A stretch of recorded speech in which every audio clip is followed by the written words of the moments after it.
আসসালামু আলাইকুম। সবাইকে স্বাগত জানাচ্ছি আমার দেশ টপ নিউজে। সঙ্গে আছি আমি মাহবুবুর রহমান ইমন। শুরুতেই শিরোনাম। আদানি পাওয়ারের বিদ্যুৎ চুক্তি, ভারতীয় করের বোঝাও বাংলাদেশের ওপর।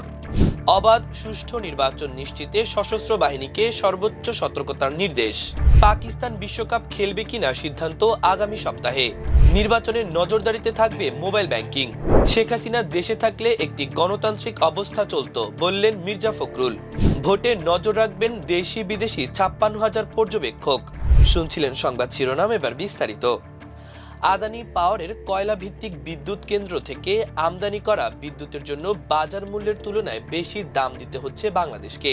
সরকার নিযুক্ত একটি উচ্চ পর্যায়ের পর্যালোচনা কমিটির প্রতিবেদনের বরাতে রয়টার্স জানিয়েছে, আন্তর্জাতিক রীতির বাইরে গিয়ে ভারতীয় কর্পোরেট করের দায়ও চাপানো হয়েছে। ভারতের ঝাড়খণ্ড রাজ্যের গোড্ডা বিদ্যুৎ কেন্দ্র থেকে সরবরাহ করা বিদ্যুতের দাম নিকটতম বেসরকারি প্রতিদ্বন্দ্বীর তুলনায় ৩৯.৭% বেশি ধরা হয়েছে।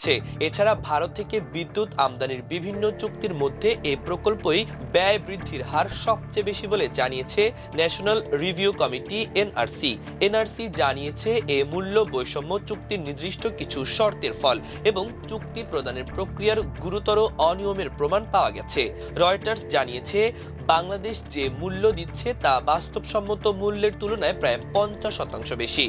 এ বিষয়ে আদানি পাওয়ার জানায়, কমিটি তাদের সঙ্গে কোনো পরামর্শ করেনি বা প্রতিবেদনের কপি দেয়নি, তাই তারা এই নিয়ে মন্তব্য করতে পারবে না।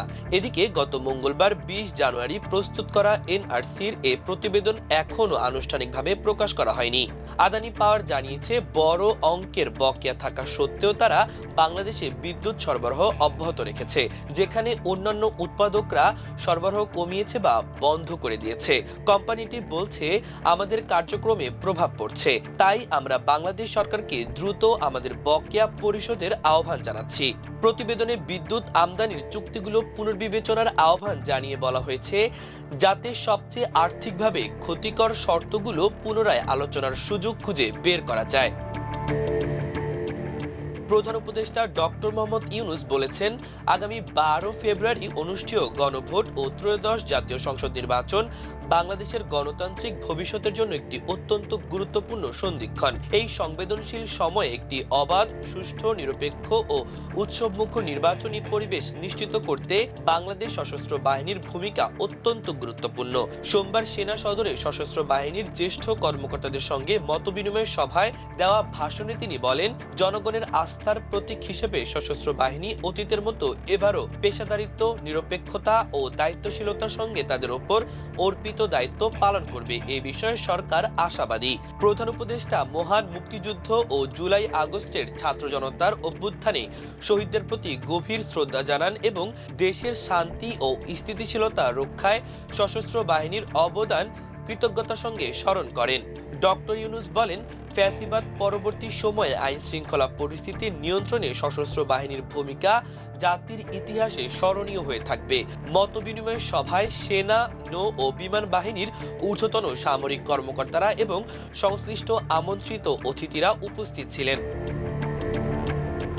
আসন্ন টি-20 বিশ্বকাপে পাকিস্তান ক্রিকেট দল অংশ নেবে কিনা সে ব্যাপারে সিদ্ধান্ত হবে আগামী শুক্র থেকে সোমবার। প্রধানমন্ত্রী শাহবাজ শরীফের সঙ্গে বৈঠক শেষে এমনটি জানান পাকিস্তান ক্রিকেট বোর্ডের chairman Mohsin Naqvi. Pakistan cricket board chairman Mohsin Naqvi সোমবার বলেছেন যে, আইসিসি টি-20 বিশ্বকাপ ২০২৬ এ পাকিস্তানের অংশগ্রহণের বিষয়ে চূড়ান্ত সিদ্ধান্ত শুক্রবার অথবা আগামী সোমবার নেওয়া হবে। নিরাপত্তার শঙ্কায় ভারতের মাটিতে খেলতে যাবে না বাংলাদেশ, তাই আসন্ন টি-20 বিশ্বকাপ থেকেই টাইগারদের বাদ দিয়েছে আইসিসি।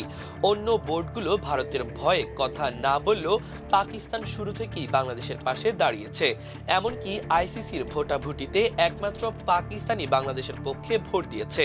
বাংলাদেশের সমর্থনে বিশ্বকাপ বয়কটের কথাও ভাবছিল পাকিস্তান, তবে এক্ষেত্রে বড় ধরনের ঝুঁকির মুখে পড়বে তারা।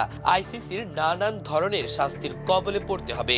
সব মিলিয়ে প্রতি প্রতিবাদের বিকল্প কিছু চিন্তাও করে রেখেছে পাকিস্তান ক্রিকেট বোর্ড তথা পিসিবি। জিও সুপার সহ দেশটির বেশ কয়েকটি গণমাধ্যমের খবর, আসন্ন টি-20 বিশ্বকাপে চিরপ্রতিদ্বন্দ্বী ভারতের বিপক্ষে গ্রুপ পর্বের ম্যাচ বয়কটের কথা বিবেচনা করছে পাকিস্তান। সোমবার সংশ্লিষ্ট সূত্রের বরাতে জানা গেছে, আগামী 15 ফেব্রুয়ারি কলম্বোতে অনুষ্ঠিতব্য ওই ম্যাচে না খেলার বিকল্প নিয়ে আলোচনা চলছে পিসিবির ভেতরে।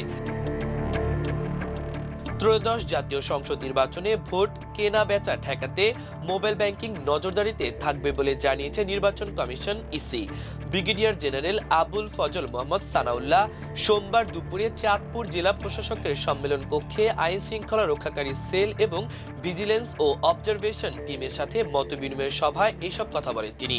ইসি সানাউল্লাহ বলেন, ভোট কেনা বেচা ঠেকাতে এবার প্রত্যেকটি আসনে নজরদারিতে থাকবে মোবাইল ব্যাংকিং।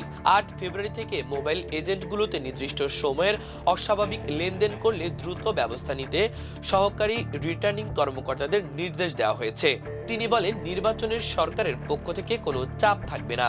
3টি মৌলিক পয়েন্ট স্বচ্ছতা, নিরপেক্ষতা ও দৃঢ়তা রেখে নির্বাচন পরিচালনা করতে হবে। মাঠ পর্যায়ে নির্বাচন কমিশনের 6টি কমিটি কাজ করছে, তাদেরকে তদন্ত ও বিচারিক কাজ করার ক্ষমতা দেওয়া হয়েছে। গণভোট প্রসঙ্গে ইসি বলেন, ভোটারদের গণভোটে ভোট দেওয়ার জন্য উদ্বুদ্ধ করতে হবে। হ্যাঁ আর না ভোটে ভোটার তার পছন্দে আগামীর বাংলাদেশ গঠনে ভোট প্রয়োগ করবে। বিএনপি মহাসচিব মির্জা ফখরুল ইসলাম আলমগীর এমনিতেই তিনি একজন স্মার্ট রাজনীতিবিদ, বলেনও চমৎকার। হাসিনা আমলে তিনি কার্যত বিএনপির শীর্ষ নেতা ছিলেন, আন্দোলনের নেতৃত্ব দিয়েছেন, কারাভোগ করেছেন, যদিও সে সময় আন্দোলনই ছিল ব্যর্থ। ইদানিং অবশ্য বারবারই বিতর্ক তৈরি করছেন মির্জা আলমগীর। সর্বশেষ নির্বাচনী এলাকায় তার দেওয়া একটি বক্তব্য বিস্ময় তৈরি করেছে। মির্জা ফখরুল বলেন, আগে ছিল ধানের শীষ আর নৌকার মধ্যে, হয়তো এবার নৌকা তো আর নাই। নৌকায় যিনি কাণ্ডারি আমাদের সাবেক প্রধানমন্ত্রী হাসিনা, তিনি আপনাদের ফেলে ভারতে চলে গেছেন, দিল্লিতে গিয়ে বসে আছেন, আর আমাদের বিপদে ফেলে দিয়ে গেছেন, তাই না? থাকলে অন্তত একটা গণতান্ত্রিক ব্যবস্থা চলতো, তাই তো? ফখরুলের এই বক্তব্য পর্যবেক্ষকদের মধ্যে বিস্ময় তৈরি করেছে। তাহলে কি তিনি সত্যি মনে করেন শেখ হাসিনা ছাড়া গণতান্ত্রিক ব্যবস্থা চলে না?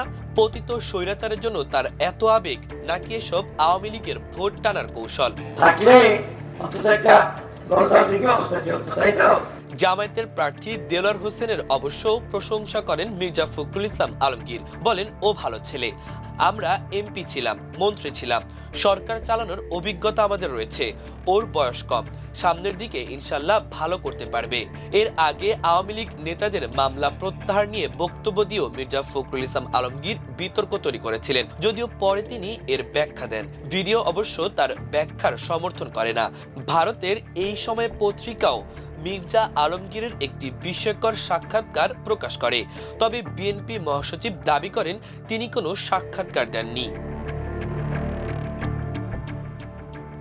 আসন্ন জাতীয় সংসদ নির্বাচন ও গণভোটে দেশি বিদেশি মিলিয়ে প্রায় 56,000 পর্যবেক্ষক ভোট কেন্দ্রে উপস্থিত থাকবেন বলে জানিয়েছে নির্বাচন কমিশন। কমিশনের অনুমোদন অনুযায়ী তারা ভোটের দিন মাঠ পর্যায়ে কার্যক্রম পর্যবেক্ষণ করবেন। সোমবার ইসির জনসংযোগ শাখার সহকারী পরিচালক মোহাম্মদ আসাদুল হক জানান, দেশি 81টি পর্যবেক্ষক সংস্থার মাধ্যমে 55,454 জন এবং বিদেশি প্রায় 500 পর্যবেক্ষক ভোট পর্যবেক্ষণ করবেন। তিনি আরও জানান, 12 ফেব্রুয়ারি সকাল 7টা 30 থেকে বিকেল 4টা 30 পর্যন্ত একটানা ভোট গ্রহণ অনুষ্ঠিত হবে। ব্যালট পেপারে সংসদ নির্বাচন ও গণভোটের রায় দেবেন ভোটাররা। ইসি থেকে জানা গেছে যে দেশীয় বিভিন্ন সংস্থার পাশাপাশি আন্তর্জাতিক পর্যবেক্ষকরাও এবার ভোট পর্যবেক্ষণে অংশ নেবেন। তাদের দায়িত্ব হবে ভোট গ্রহণের পরিবেশ, আইন শৃঙ্খলা পরিস্থিতি এবং ভোটারদের অংশগ্রহণ নিবিড়ভাবে পর্যবেক্ষণ করা। নির্বাচন কমিশনের কর্মকর্তারা জানিয়েছেন, পর্যবেক্ষকদের উপস্থিতি নির্বাচনের স্বচ্ছতা ও গ্রহণযোগ্যতা নিশ্চিত করতে সহায়ক ভূমিকা রাখবে। প্রিয় দর্শক, আমাদের টপ নিউজের আয়োজন এই পর্যন্তই। এতক্ষণ সঙ্গে থাকার জন্য অশেষ কৃতজ্ঞতা। আল্লাহ হাফেজ।